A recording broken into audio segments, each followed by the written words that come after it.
right, here we are with today's beer review of the 2020 edition of Three Floyds Dark Lord. This is, I think, the first time this particular bottle art has ever been used. So it looks a little different than past years. It's black wax, and this year's was the 2020, I should say. We're recording in 2021, so technically last year's.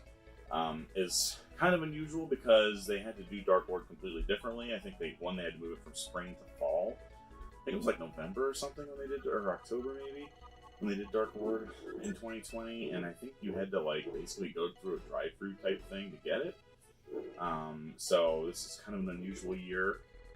Whether this one was more rare than other years, my guess is probably with COVID impacting everything, and I know they had to close the brew pub. So yeah, we both had Dark Lords before in the past. I know I gifted one to Cody at one point. I want to think that was like mid-teens somewhere. I think the last one I had was like a 2017 or 18 possibly. I'm not sure. But I'm looking forward to trying this one out. It's I'm trying to figure out the label. It's like, I know it's like a thermos or something. It's one of those play bottles. It's like glass up here. Yeah, I don't think so, but it does. I noticed that too. It feels different. Directly on the material. Right. The way they wrapped the label is like different. And what's this on the bottom? What is this? Look, like, it's not. It's not wrapped at all. No. It's like it's directly printed somehow to the But I can feel like a container. wine, It's kind of cool. Like it's more fancy seeming than the usual spent more brown on the bottle. bottle than the beer. This part of the reason I didn't mind opening one of these is because like I could have this stored up in my bottle collection because this is pretty cool and it's like you can even hear it. It doesn't sound like a normal bottle. So It's like we started a review for the beer, but we really unraveled the true mystery behind all this. What did it come in? It wasn't the contents, it was the container. I give the container a 10 out of 10. See you next week. Dark Matter Coffee is listed as collaborator on here. So let's, with all that preamble out of the way, See if it's as sweet as the last one. It smells like it. That was my problem with the last one. It's like really good, but it's too sticky sweet for me. very toasty smelling to me, like wheat toast, and obviously you got your coffee grains. Smells nice and malty. It's not as bitter and like overpoweringly roasty as like a coffee stout, which is my first cause for alarm with many imperial stouts. Creamy, almost like orange head. Just getting a little bit of burnt orange, like to brown. I can capture this at all. Tip it forward.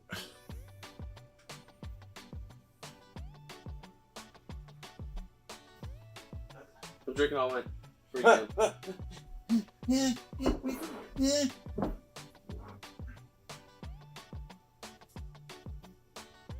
I feel like a metallic taste on it. Sweet. I mean, there's a sweet note that Cody mentioned that kind of carries through. Right at the start is a little bit of a bitter coffee note, and then there's Maple syrup coffee, but it's not as sweet as the one I had. But I get like kind of a metallic iron taste, just ever so slightly. But it's not as like coffee or roasted kind of taste as most stouts, I'd say. yeah. Like it's not. It's kind of lacking like depth to me. The bitterness is would be appreciated here. Honestly, it would dial back. It would level that sweetness out a little bit. It's a little flat for me. And there's a weird aftertaste. To me, it doesn't make me think metallic, but it's something that's odd. It's almost like, I don't know, there's something like meaty about it. But, like maybe I don't know, did they go for, you had mentioned maple syrup, did they try to do like a breakfast thing this year? Like, It's kind of flat for me. Like it doesn't have like the bitterness of that ashy, roasted coffee, like dark chocolatey. I just get like it like seems to start out good. It's not as sweet as the last one, so it's like okay, we like the maple syrup coffee a little bit, but it's not too sweet. And then I get kind of that, like what I describe as like a slight little hint of metallic, and it just kind of dies off. It's kind of light and It is light. a little watery. It's not watery, but it's like you expect the rest of the bitterness and the like darkness to flow through the rest of it, and it just kind of stops it. And Especially compared to a lot of the competition, and with the current generation of pastry stouts and stuff. This isn't as flavorful as those. It's not as complex, and like it doesn't have that follow through, that like longevity to the flavor that some other imperial stouts in the market have. Imperial stout is kind of a term that's like sort of antiquated at this point in time, because everyone's making like a pastry or a coffee, or there had been a kind of a rut of those on the market like maybe 5 years ago, but now it's like not really a popular designation. So like it might be that this is kind of old school, and it's not competing with the newer breeds as well. But I agree with Cody that I mean there's a lot of flavors right up front, and then it kind of ends abruptly. I taste a little bit of coffee or something off my breath after drinking it, but I don't really taste it, and there's not much of an aftertaste other than that off note. it's just, I don't know, it's lacking the balance for me. I get like the sweet and stuff, but I don't get the bitterness or the complexity that I get with the stout, where it's really heavy and tons of flavors, and you get like kind of an ashy, like burnt taste a little bit, sort of, in a lot of them, especially imperial stouts. This is almost like a Scotch ale, or like an old ale or something. It's like syrupy and sweet, but like it's not really. You don't get the bitterness that you normally get from a stout. It's I'll disagree with you about Scotch ale, but it's not really all Scotch ale, just like some of the like really good ones that have a lot of flavor compared to the regular ones. well. Like, this reminds me more of like a barley wine, but it's too frothy and creamy for that. But it's like, which is, barley wines aren't far from old ales, so like I can see that connection. But it's sweet, but it doesn't have the roundedness, of like the bitter coffee or like dark chocolate, things that would like keep it a little bit more down to the ground, give it heft, make it more kind of like mature flavors. It's really kind of oatmeal-y and overly. I don't know. The more I drink it, the more I think it is a little overly sweet. I don't think this is as sweet as the one that I had. No, it's like, not the worst they've ever done. It's just that the sweetness is like one of the only things that it does have. You're not really challenged by anything. It's just kind of sweet, like maple syrup coffee a little bit, but it's light, and then it's just kind of gone. And it's good, but it's not like a heavy hitter kind of like. I want to sit down and like, man, there's gonna be all these flavors. It's gonna be like, it's gonna weigh 20 pounds on my tongue with all these flavors. Right. You just kind of sip it, and it's good, but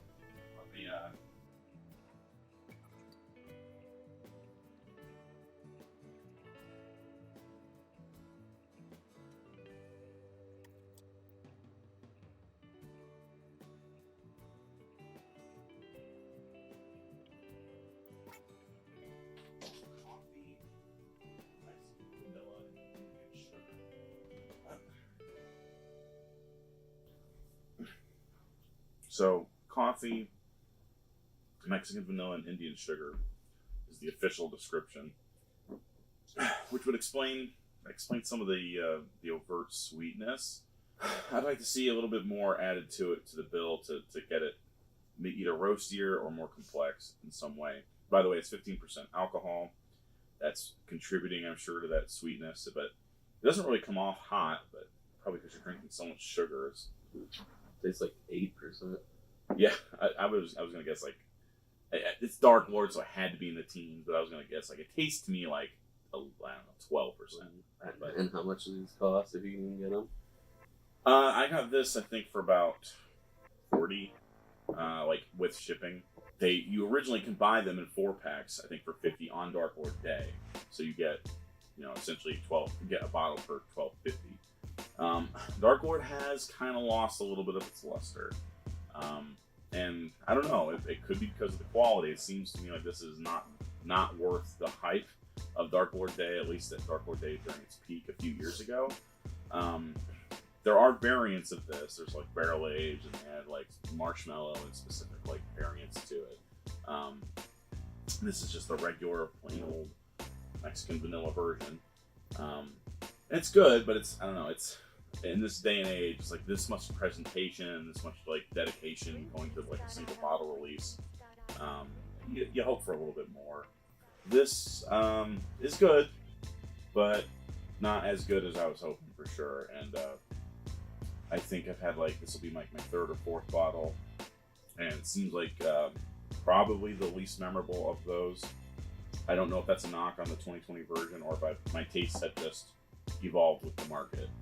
So, not sure. What are your final thoughts? It's good, but I wouldn't pay over like $25 for that, probably. Yep.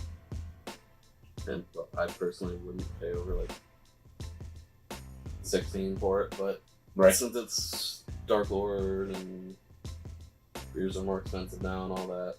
But yeah, I'd be disappointed with it if I was like, I gotta get Dark Lord, and you went through all the hassle and you spent like, even if you got it for cheap at like $40, I'd be like, yeah. It's kind of a pain in the ass. Completely agree. With all the beers now, it's ridiculous to wade through. It's kind of like a relic of the past. Back in the days where there's like the craft breweries were Bell's and Three Floyds and Great Divide and Founders and all those. And so, you know, build up a reputation. It was probably a little better back then, and now there's like thousands of different stouts and friggin' pastry stouts and Cody hates it when I use that term. frickin' like Makes us feel old.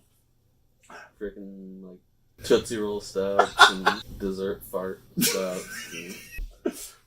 Each brewer farted, ate a dozen donuts and farted into a keg and then bottled it.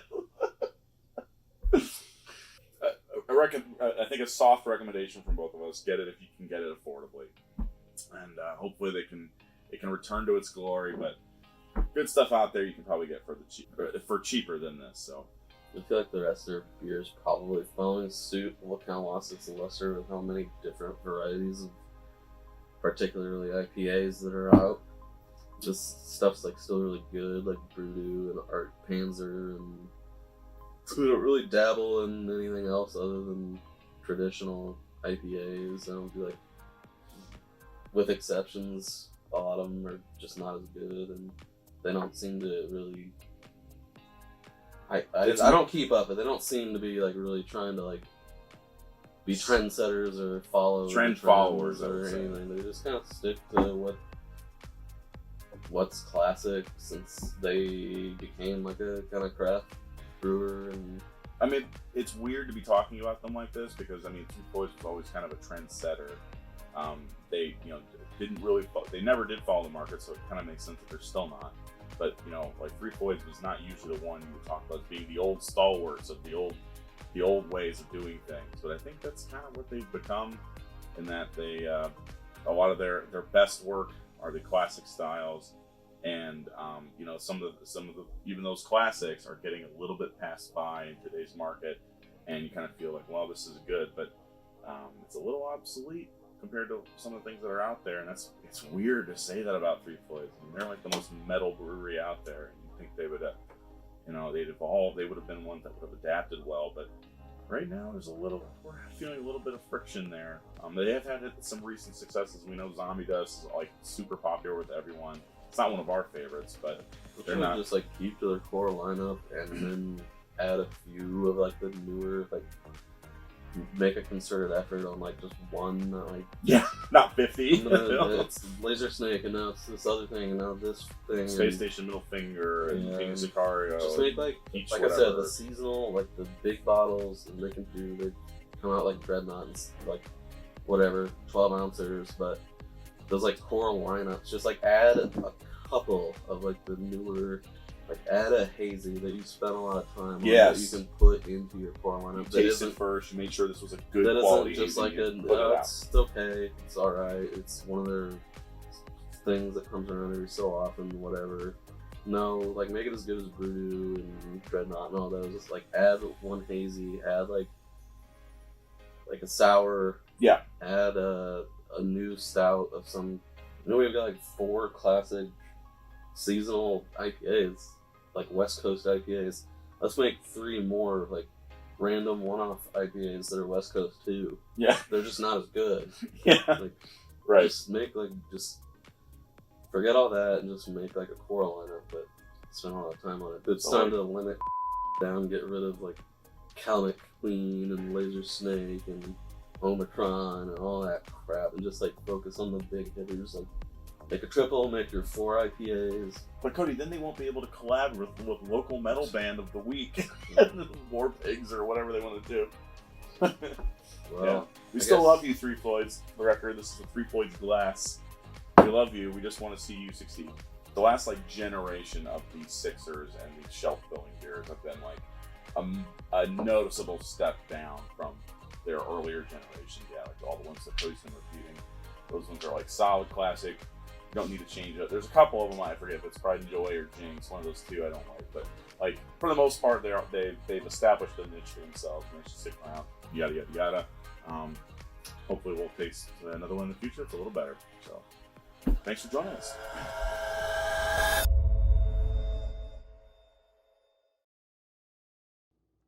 You know, obviously, a lot of these bourbons, a lot of these beers are kind of expensive. This is definitely one of those. This is kind of a hobbyist's game, finding things like Dark Lord. You know, not a cheap bottle. If you can actually go to Dark Lord Day in Munster, Indiana, you can get them for fairly cheap, and then people sell them on secondary, of course. But you know, it's always fun to get one of those. It's kind of a neat little trophy, right? But I mean, they've been releasing those since 2004. I don't even know, but I'm guessing they didn't even have a Dark Lord Day back in 2004. There's no way. There wouldn't have been any hype established yet, I would think. So, yeah, some of those are, you know, some of those years, they have different colored wax in each year. Sometimes the label changes and stuff like that. So it's kind of a neat little history of modern craft beer, seeing more than one bottle. If only I knew somewhere that had all of them, you know, the whole vertical set. It's 2023 at the time of this recording. And that would be 20 bottles, because 2004, inclusive of 2004 and 2023, would be 20. So that's a lot of collecting to do.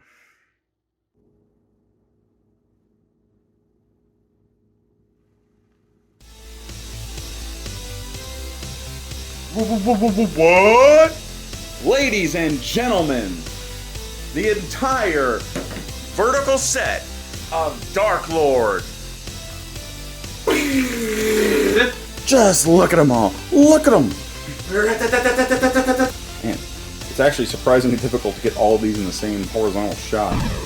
Boys and girls, children of all ages, this right here is the entire vertical set of the main entry Dark Lord series, brewed and released by Three Floyds Brewing, 2023 through 2004. That is 20 bottles. And there is a decent chance, above zero, that I am the only one in the world that has the entire vertical set. I like to think of myself as not someone particularly boastful, but I'm going to toot my own horn just a little bit today, if you can indulge me. I started collecting these early, and I am certainly the only person I've heard of that has all of them. By the way, in case you're wondering, yes, I do have extras of some of them. And yes, I do have some of the premium variants that are even more rare. This one's the 308th bottle out of only 392. But today we're just talking about the main series. Why don't we take a close look at each bottle? Real quick.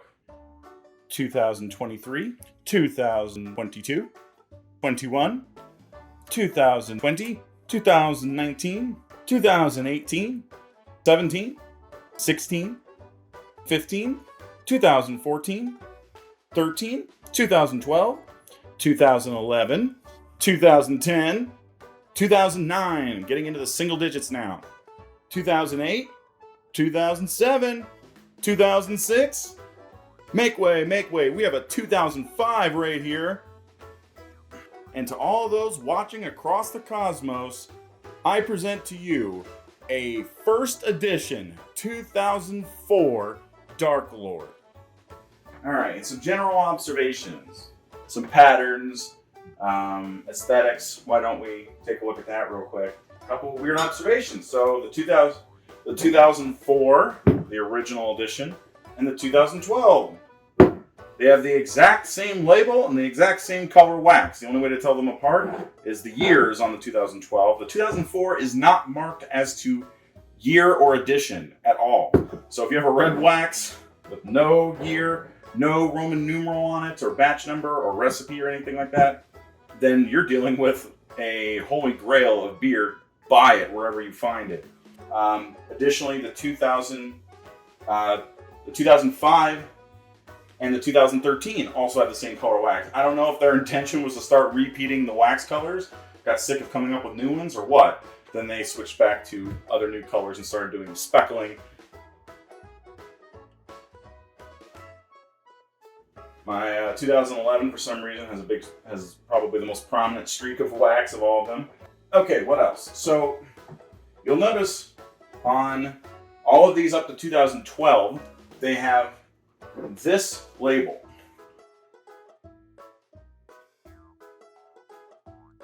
They have this design of a Viking, I think Viking, maybe it's a Vlad the Impaler type character. I think it's a Viking type of character.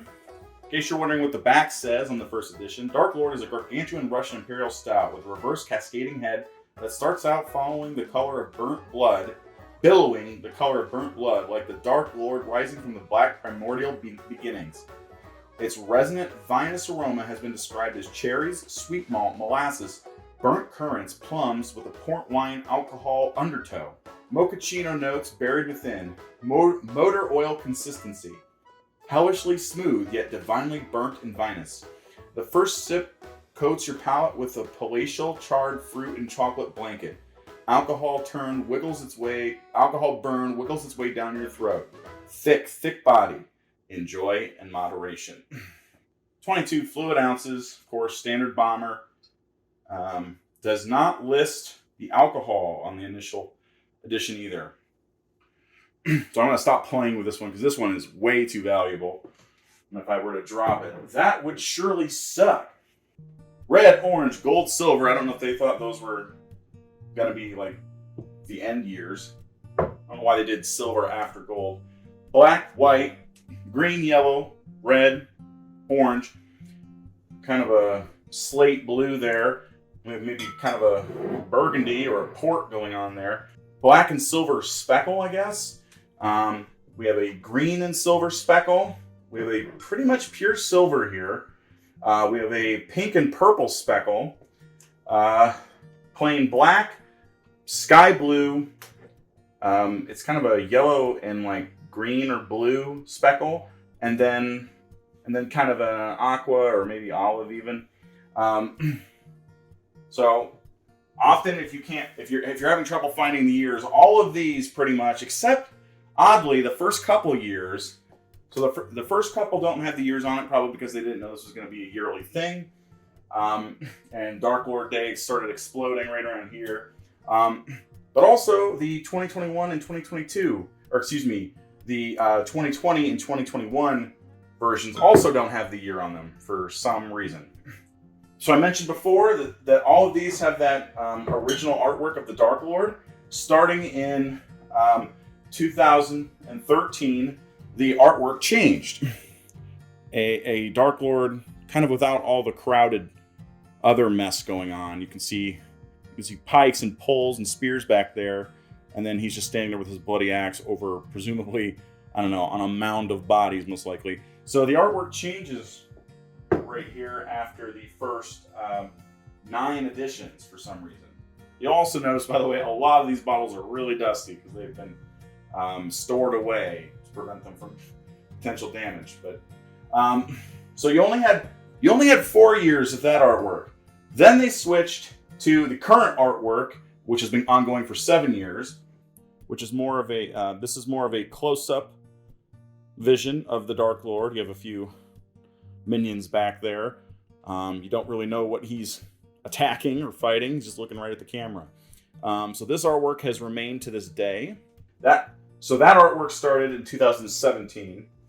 However, you'll notice on the 2020 and 21s, they have this weird like thermos bottle. The artwork goes all the way up the neck, up to the beyond the wax. You can see an extension of the artwork because you can see this axe now. See the blood and purple up there. It has this weird wrapping around it, and it has this little plastic or maybe cardboard covering over the punt of the bottle. And this plastic is like, it's kind of crinkly and it's kind of annoying, honestly. I'm not sure why they did that. It goes up to the base of the neck. So for some reason they decided to expand the artwork, and they only did that for a couple of years. Then they really switched it up in 2022 because they released this bottle, which is now bigger than a bomber. This is the however, the bottle claims it's still just a pint and 6, so it should still be 22 fluid ounces. So I'm not sure why the bottle changed. And then, of course, the artwork also shrank to about half as large as it used to be, although you get a little bit more horizontal scope. So this does have the year on it, but the font has changed. This is like stencil, whereas before it was this really ornate Roman numeral. Just grab a random one here. So see that nonsense there? That is Roman numerals there. And like just short of wingding font. At some point in the distant past, there was a lot more color on the back of the artwork too. It wasn't just white. 2011 I almost lost, by the way, until I restarted recording this video and I found where that was. That was sitting in my bottles to drink soon. Glad I didn't do that yet. I don't know if Three Floyds ever dipped any of their bottles in wax before Dark Lord. I would assume probably, but I'm not positive. That was well before I got into beer. So I believe if you're wondering which of these taste the best, I can't comment. I have not had all of these. I've only had a small handful, honestly. But from what I've heard, the 2012 and earlier, the prime era when the original artwork, the 2008 is, I think, considered usually the best tasting of all of those. I've had the 2010, I've had the 2015, the 20, and the 21. So there's plenty of these left for me to try. And in case you're wondering, of course, many of these are not drinkable at this point. I would say, I mean, we're talking 2023 is the current year, right? So, I mean, anything probably over 10 years is at the waning edge of drinkability. It's like here in the middle. This stuff here at the beginning, I can't imagine the 2004 being, this would just be glue, I would assume, by this point. But I mean, you can see the liquid in there. You hold it up to the light, it's there. Probably past its prime a little. So other than that, it seems like Dark Lord was going for a while. Right around here is when kind of the new generation of beers really started taking off. So Dark Lord, maybe they changed up the label to just have something new on the shelf to compete and bring back excitement to the brand. And then lately, it seems like they're really starting to experiment with at least the packaging. And there are little tweaks to the recipe. They do list for a lot of these bottles, not all of them, like a recipe. So that probably refers to whatever, a certain amount of, barley or roast or adjuncts or whatever that they do to switch it up and make it taste a little different year to year so that you have a reason to keep buying. Going back to Dark Lord Day, but leading up to COVID, Three Floyds did close their brew pub. So you can still buy from the distillery, I believe, but I don't think you can anymore enter and eat at the brew pub. I believe that closed. And then I think it was the 2020 edition, because obviously COVID, I believe they shifted it Dark Lord Day, which is typically in the spring, all the way to like November or something. And they might have done that for 21 as well, I don't remember. But I believe for the last couple editions, it's been returned to spring. It's a big deal beer to a lot of people, and I would have to imagine, like in particular the 2004 and even the 2005, I can't imagine that there are too many people on planet Earth that have those. There weren't nearly as many of those made in that year as they were like here. And obviously they're old, they're hard to find, increasingly hard to find. There are probably people out there that have silently collected them and don't make it known that they have these in their cellar somewhere, but I've not even encountered someone like on the internet claiming to have any of those really early editions, at least recently.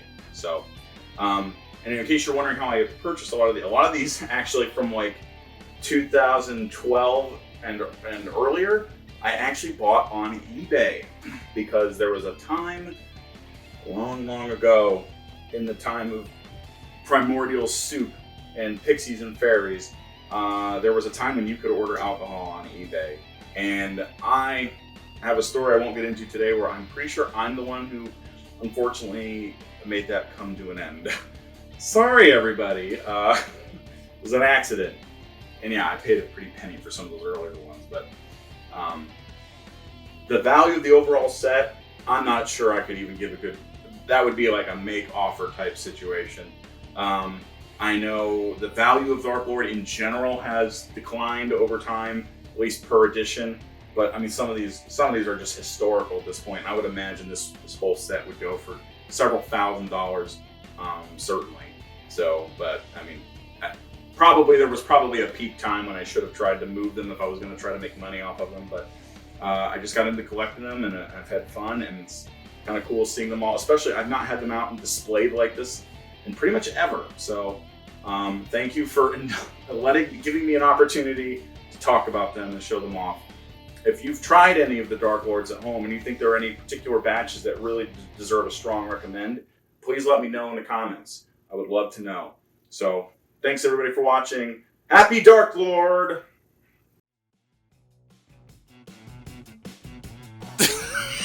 So explain, Ricky, what's happened to the camera. Well, I was this close to getting the star, but Cody's ahead of me anyway, so I used a swap die in the hopes of swapping places with him. Instead I swapped places with Adrian. I'm like, okay, whatever, I'll just, I've been getting low dice rolls. I get a 10, so I go all the way up on top, and Cody gets a star, of course, and then the star moves places, and where does it go? Like 4 places behind me. It's going out of its way. You just leapfrogged over it in advance.